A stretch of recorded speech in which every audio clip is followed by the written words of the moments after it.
सत्संगत जी, प्यार से कहना आनंदकार। ऐसे ख्याल आया कि हमारे को जब ये ब्रह्म ज्ञान की दात प्राप्त हो गई है, हमको अपना असली रूप पता लग गया है क्या है, तो अब बस इस परमपिता परमात्मा निरंकार को अपने रोम रोम से बांध लें और हम ऐसे देखें कि जो भी चीजें हैं, कोई भी है, अगर शिक्षा लेनी है तो उसमें बहुत कुछ है लेने को। तो जैसे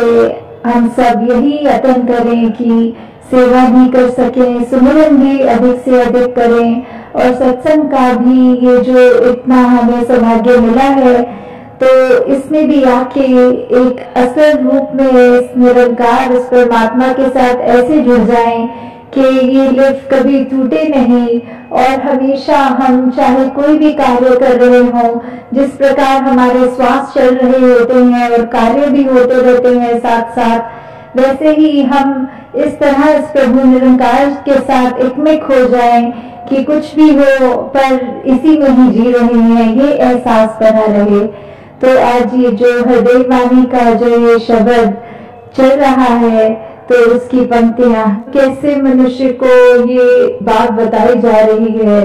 कि मन के भाव जो इंटेंशन होती है, और उसमें अगर क्या है, अगर हमारा जो एक इंटेंशन है, एक हमारा भाव है, उसको कर्म के साथ हमें जोड़ना होता है। अगर हमारे मन में कोई ऐसा एक इंटेंशन आ गया है कि हम ये करना चाह रहे हैं, तो वो सिर्फ ख्याल रूप तक ही तब तक है जब तक उसको हमने कर्म का पार्ट नहीं बना दिया, कर्म में ढाल नहीं लिया, तो वो फिर एक हमारी नियत, हमारा करने का जो मन का भाव है, वो उस तरह हो जाता है कि जैसे एक इंसान अगर गलत सोचेगा तो फिर वो गलत ही करेगा, अगर वो पतन की ओर जाएगा तो फिर एक उसके कर्म उसको और नीचा धकेलेंगे। तो बात सिर्फ सोच की है, मन की है। मन में ऐसे बुरे ख्याल अगर आएंगे तो ही हम गलत काम भी करेंगे, और उसी को अगर हमने ऐसा देखना है कि हमें गलत काम से दूर रहना है, हमें अगर उस तरह अपने जीवन को एक खुशबूदार फूल की तरह रखना है, तो हम अपने ख्याल में, अपने जहन में ही ऐसा कुछ आने नहीं देंगे जो आगे चल के हमारे कर्म में बन जाए। हाँ जी, तो यहाँ भाव फिर से यहाँ विपरीत एक जो एक अच्छा भाव है, तो वो देखें कि कैसे वही इंसान अगर हो पर मन में उसके जो भाव आ रहे हैं वो अच्छाई के लिए आ रहे हैं, कुछ अपने लिए अच्छा, पूरे समाज के लिए अच्छा, अपने मन को और एक सुंदर रूप देने का, अपने ये जीवन में मानवीय गुण भरने का जो भाव है, तो फिर उसकी तुलना एक भगवान रूप के साथ यहाँ तक कर दी है। जैसे हमने वो भी उदाहरण देखा हुआ है भाई कन्हैया का, कि ये मन का भाव ही है कि चाहे युद्ध के समय दो अलग सेनाएं हैं, और जो जो भी जिनको चोट लगी, जो जो बेहोश होके गिरे या ऐसी हालत हुई शरीर की, तो भाई कन्हैया ने सभी को पानी पिलाया, क्योंकि यही मन का भाव कि सभी अपने हैं। तो फिर ये बात वही है, मन के भाव पे आधारित हो रही है कि ये मन के भाव ही हैं अगर हमारे स्वच्छ, तो हमको वो एक भगवान का दर्जा भी हमारे अंदर ये आ रहा है कि एक मनुष्य होते हुए हमारे कर्म एक इतने ऊंचे हैं, और यहाँ वही अगर हमारा एक मनुष्य होने के बावजूद हम अपने ऐसे कर्म करें जिससे हम दूसरों को एक चोट पहुंचाएं, तो फिर हमारा इंसान का चाहे एक आकार वो है, पर साथ में यही कहा जाएगा कि ये मनुष्य नहीं, ये शैतान है। तो जब अगर कोई इंसान अपना इलाज करने जा रहा है डॉक्टर के पास, और वो जो एक सर्जरी होती है, तो डॉक्टर के हाथ में एक सर्जिकल नाइफ होती है जिससे उसको वो शरीर को काटना होता है, और वो अंदर जो भी शरीर के खराबी है उसको सही करना होता है। और वहीं अगर कोई चोर लुटेरे डाकू की बात आती है, चाकू तो उनके हाथ में भी होता है। अब ये दोनों चाकू तो चाकू ही है, चाकू का उसमें कोई दोष नहीं है, वो तो जिसके हाथ में है, अगर कोई डॉक्टर के हाथ में है तो वो एक परोपकार का काम कर रहा है। वो चाकू वो किसी का शरीर ठीक करने के काम आ रहा है। और अगर वही चाकू एक डाकू के या किसी के ऐसे मन में है जिसके भाव ठीक नहीं है, तो फिर वो नुकसानदेह कार्य वही चाकू कर देता है।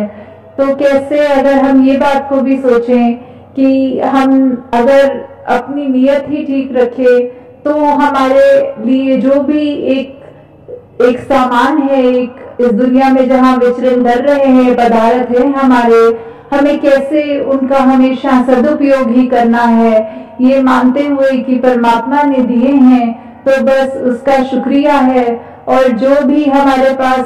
साधन है उसको सिर्फ परोपकार के लिए ही लगाएं। हाँ, तो यही उदाहरण आगे बढ़ता हुआ कि डॉक्टर ने तो फिर उस चाकू से रक्षा करी है एक इंसान की, और डाकू ने उसी इंसान को नुकसान दे दिया।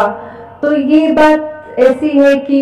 नियत की ही बात है कि जब एक अच्छा कार्य हमें करना है, हमने उसकी तरफ अपनी ये ध्यान लगाया और सोचा इसको एक रूप दें अच्छा, तो वहीं से ही अगर जिस तरह हम सत्संग में भी आना चाहें, तो हम अपने घर से जब निकलते ही हैं सत्संग के लिए, तो ही हमारे मन में वो अच्छे सुंदर भाव आते हैं कि आज सत्संग जाना है, कुछ सीखना है, अपनी जिंदगी को और बेहतर करना है। तो वैसे ही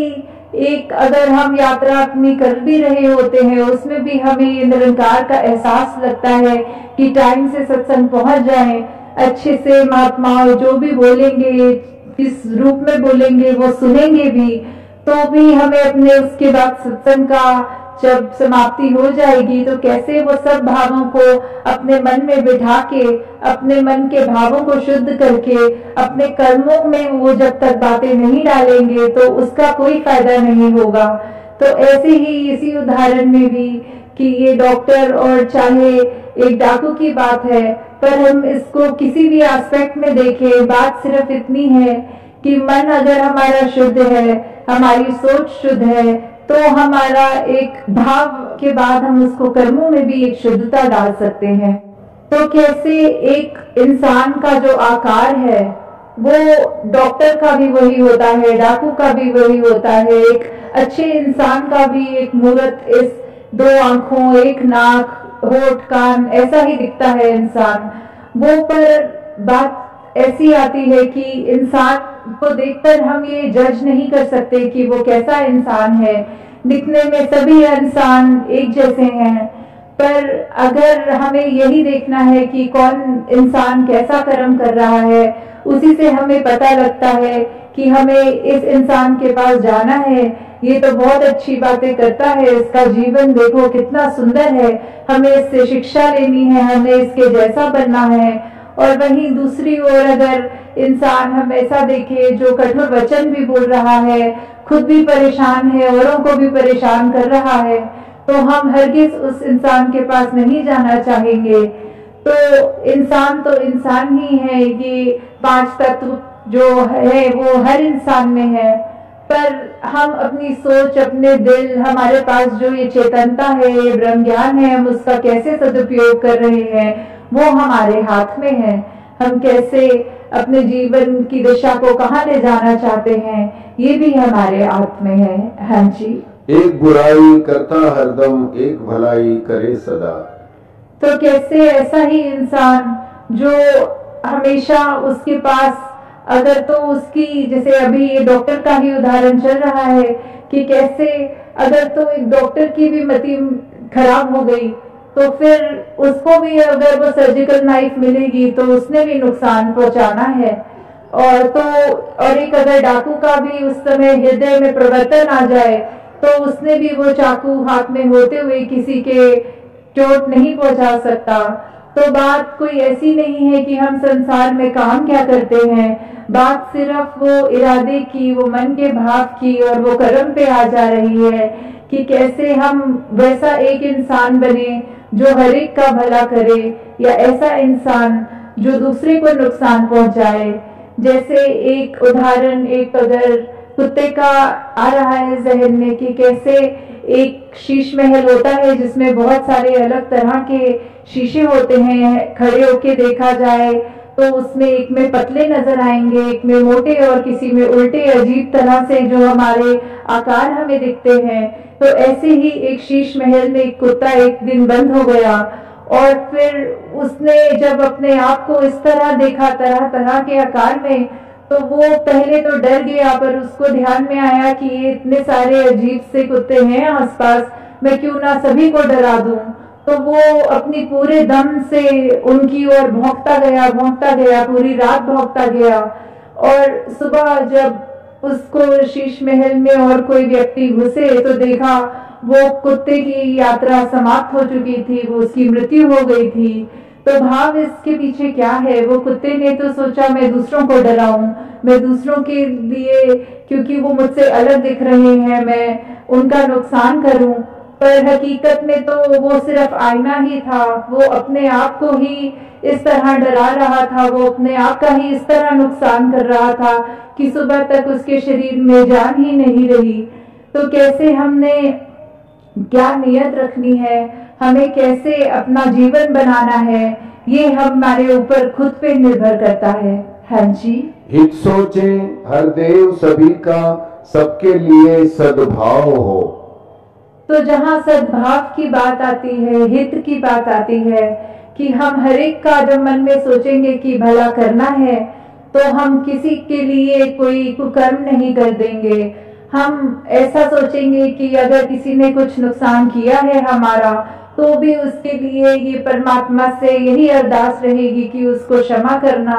उसके अंदर अगर कोई भाव बिगड़ रहे हैं, तो उसकी मति में अगर कुछ खराबी है, तो दातार उसको ठीक सोच बख्शे, दातार उसके कर्मों को सुधार दे। और कैसे फिर वही उदाहरण आ जाता है फूल का कांटों का,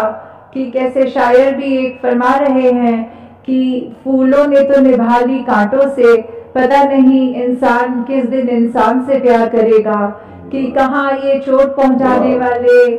जो कांटे होते हैं, फूल तो उनके साथ विचरण कर रहे हैं, फिर भी उनसे नफरत नहीं कर रहे। ये पता भी है कि फूल की पंखुड़ी छुएगा अगर कोई व्यक्ति, तो उसके हाथ में खुशबू होगी, पर फिर भी अगर उसी